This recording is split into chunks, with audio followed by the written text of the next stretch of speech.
నిజామాబాద్ జిల్లా బోధన్ ప్రభుత్వ జూనియర్ కళాశాలను ఎమ్మెల్యే పొద్దుటూరు సుదర్శన్ రెడ్డి పరిశీలించారు. కళాశాలలో మౌలిక వసతుల గురించి, అధ్యాపకుల కొరత గురించి కళాశాల ప్రిన్సిపాల్ నిఖత్ కౌసర్ ఎమ్మెల్యేకు వివరించారు. సమస్య పరిష్కారానికి త్వరితగతిన చర్యలు చేపడతామని ఎమ్మెల్యే అన్నారు.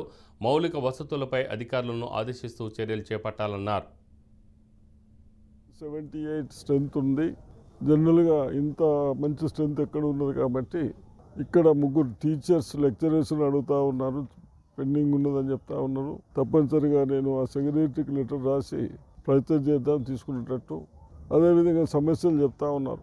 కొన్ని టాయిలెట్స్, బాత్రూములు లేవు జైంట్స్కి అంటున్నారు, అవి కూడా కట్టిద్దాం. ఇక్కడ గ్రావెల్ చేస్తాం, ఇవన్నీ చేస్తాం. కానీ నేను మీ అందరికి లెక్చరర్లకు, ప్రిన్సిపల్కు, స్టాఫ్కి అందరికి ఒకటే రిక్వెస్ట్, హెచ్చరిక.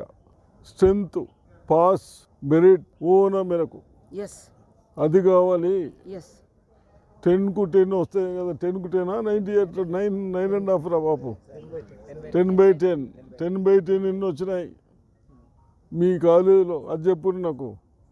ఇవన్నీ మళ్ళీ నెక్స్ట్ వచ్చినప్పుడు అడుగుదాం. మనం పని చేసినాక